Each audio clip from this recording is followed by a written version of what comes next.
Good morning. Today is Tuesday, May 9th, 2023. Happy Lag BaOmer. Today is Lag BaOmer. Lag BaOmer today is a respite from the period of mourning, from Pesach until Shavuos. There are no weddings and other practices of mourning. There are different customs about which days we observe these practices of mourning. But regardless, for all the different customs, today is a respite. There's no mourning. Today there's music. Today there'll be weddings. There'll be barbecues. There'll be parades. Why is this period from Pesach till Shavuos a period that has days of mourning, of sadness? So the classic reason that is given is based on a passage in the Talmud. The Gemara Masechta Yevamos tells us that 24,000 students of Rabbi Akiva died in 1 year between Pesach and Shavuos. And the Talmud says, Mipnei shelo nohogu kavod zeh b'zeh, because they did not act with the proper honor and respect towards each other. It's very hard to understand. First of all, 24,000 students. Has there been any person in the history of the Jewish people that has or had 24,000 direct students at one time studying Torah? That in itself is incredible. And imagine your Rebbe, your teacher is Rabbi Akiva, the famous Rabbi Akiva. The famous Rabbi Akiva, who is famous among many other things for being the one who said that Zeh Klal Gadol B'Torah, this is the main fundamental principle of the entire Torah, Ve'ahavta l'reacha kamocha, you shall love your fellow as you love yourself. How is it possible that his students, Rabbi Akiva is your teacher, and somehow the students did not absorb the most fundamental lesson that their teacher not only taught but lived by? And they were somehow guilty of not treating others with the proper respect? It's very difficult to understand.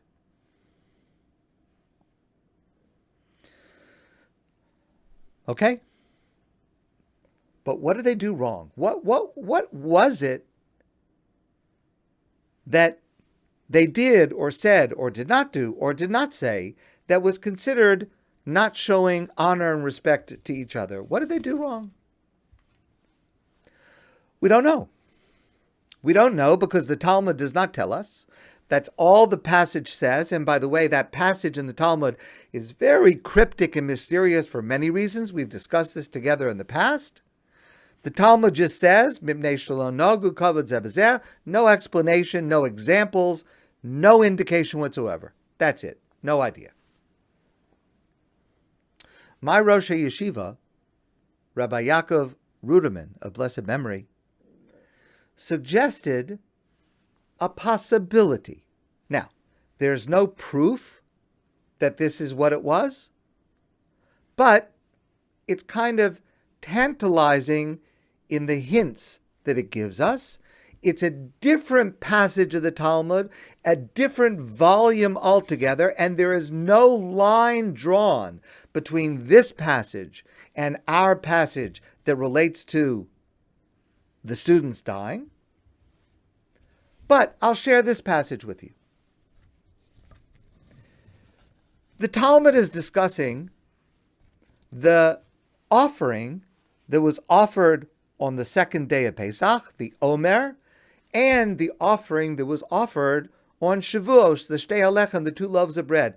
We discussed this last Thursday night, and we pointed out that those two offerings parallel each other, and the counting on one layer of counting the Omer is counting from one offering to the other. The first one was barley, the second one was wheat, and they were connected. And the Mishnah, it's in Masechta Menachos, the Mishnah discusses the the similarity and the difference between the offering of the Omer on Pesach, second day of Pesach, and the offering of the 2 loaves on Shavuos. Fine. It's a technical discussion. We need not get into the details of it now. But then the Talmud says, Yosef Rabbi Tarfon v'kokashile. Rabbi Tarfon was faced with a question. Meaning, it doesn't mean that he asked a question. It means he lived with this question. This is a question that he tried to figure out the answer to, and it was still a question. It bothered him. It was a question. It, too, is a bit of a technical question about the passage in the Mishnah. Let's leave that aside for now. Let's just focus on the fact that Rabbi Tarfon had this question that he could not answer. Over a long period of time, he could not answer this question. Let's remember, Rabbi Tarfon was a colleague, a contemporary of Rabbi Akiva. Remember the famous Passover Seder. Rabbi Tarfon was one of the 5, together with Rabbi Akiva, that was at that Pesach Seder that we mentioned in the Haggadah on Pesach. Rabbi Tarfon was one of the greatest scholars of his day. So he had a question, and he could not come to an answer. Omar lefanav Yehuda ben Nehemiah. Yehuda bar Nehemiah said before him a possible answer. Now, the fact that the Talmud says Omar lefanav, said before him, and then the Talmud mentions this person's name, Yehuda bar Nehemiah, without any title, that makes it clear that this person, Yehuda, was a student. He was a younger student. And he was offering a suggestion of an answer to this question that Rabbi Tarfon had, and Rabbi Tarfon had this question for a long time, was unable to answer it, and this young person, Yehuda, offered an answer. Shosak Rabbi Tarfon. Rabbi Tarfon was silent.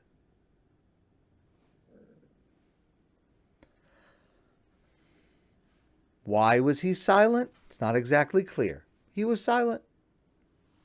Tzohavu panav shel Yehuda ben Nehemiah. Yehuda ben Nehemiah, his face became radiant. Now, what does that mean? This is a very subtle thing. Yehuda felt, understood, that he, this young student, had provided an answer that the great master had not been able to come up with. And by the fact that Rabbi Tarfon was silent, Yehuda understood that maybe he was providing a good answer. But it's a very subtle thing. What exactly was he so radiant about? What was he celebrating? What was he happy about? Was he happy that he found the answer to the question?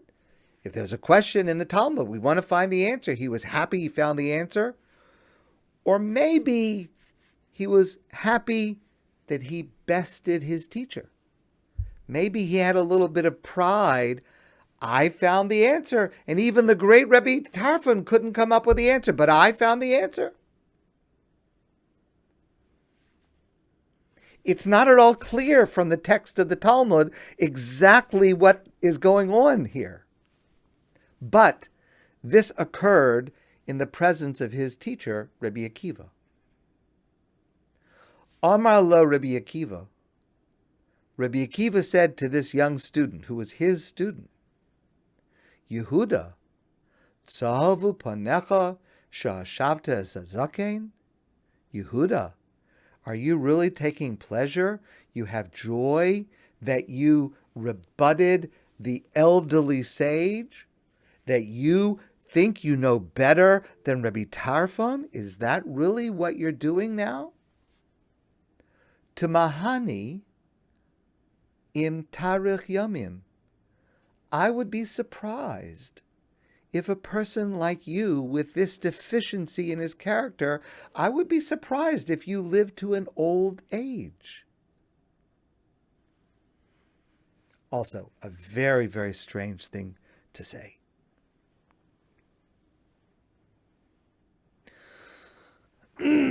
Now, Amar Rabbi Yehuda b'Rebbe Eloi, a different Rebbe Yehuda. This is a greater scholar, Rebbe Yehuda. Obviously, there are a lot of people named Yehuda. We had this student named Yehuda. Now this is Rebbe Yehuda b'Rebbe Eloi, a great scholar, said concerning this story, also haperek pros hapesachaya. This story, you know when it happened? It happened just after Passover, just after Pesach. That's when this story happened. And kishalisi latzeres, when I went to visit my Rebbe, my teacher, and my other colleagues for Shavuos, sha'alti acharav, I asked, whatever happened to that young fellow Yehuda with his story with Rabbi Akiva and Rabbi Tarfon? It was just a couple of weeks ago. Whatever happened to him?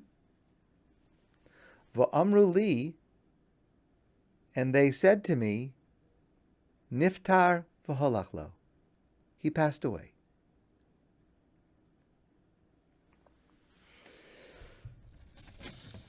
Now, there is no line drawn between this passage in Menachos with Rabbi Tarfon and the student Yehuda and that passage over there about the 24,000 students of Rabbi Akiva. So there is nothing definitive that connects them. But could this be an example of the deficiency that somehow was widespread among the students of Rabbi Akiva? I mean, it's tantalizing in the fact that it's a student of Rabbi Akiva, it's a certain lack of honor or respect to another. It happened between Pesach and Shavuos, so the parallels, the connections are substantial.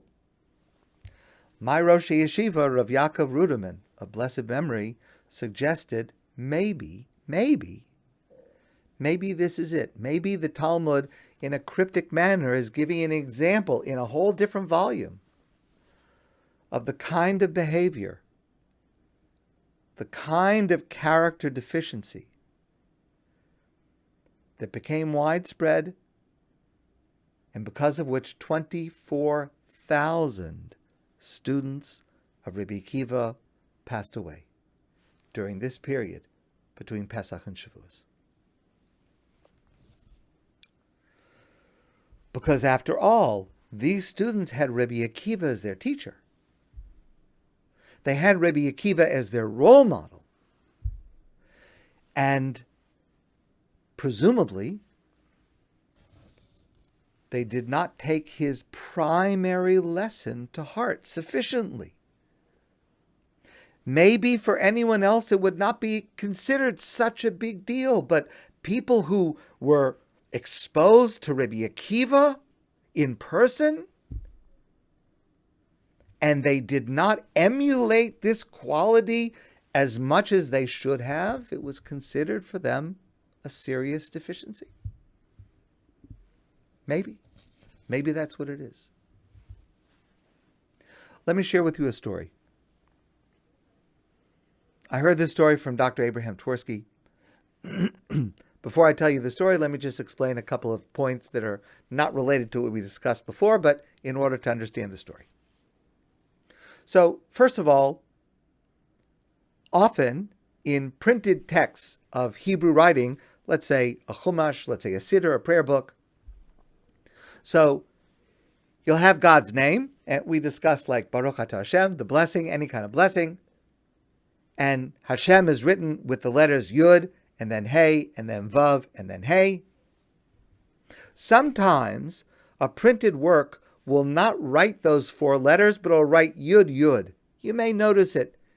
In some Sidurim, it's quite common, not all the time, but in some books, Hebrew books, it will write the letters Yud, Yud, that stands for God's name. Okay, it's a common convention.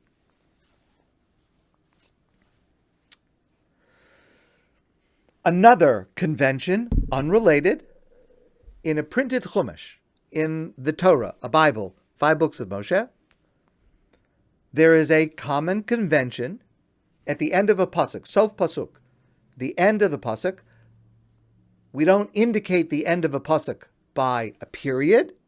We indicate it by a colon, which is one mark on top of the other. That indicates the end of the pasuk. The same as in English, we would use a period. In Torah writing, to indicate the end of a pasuk, a colon, one dot on top of the other. Okay, that's the introduction. Dr. Twerski tells the following story. There was a teacher who was teaching his young students, and he taught them that when there are two yuds, yud and then yud, that stands for Hashem's name, and you should read it. If you're reading, let's say, a prayer, or you're reading a verse in the Torah, and you see two yuds, yud, yud, you read it as God's name. Okay, he taught his class this lesson. There was a little boy, and he was in the class, and when he was called upon to read from the Chumash, to read from the Torah, he read the words of the verse of the pasuk, and when he came to the end of the verse, he said God's name. Vayidaber Hashem el Moshe lemor, and then he said God's name. So the teacher said to him, why did you say God's name at the end of the pasuk? So the boy says, you told us when there are two yuds together, you pronounce it as if it's God's name. At the end of the pasuk, it's like a yud, a mark, and on top of it and below it is another yud. It's two yuds. You told us to say God's name. The teacher said, no, you misunderstood. When you see two yuds side by side, that refers to God.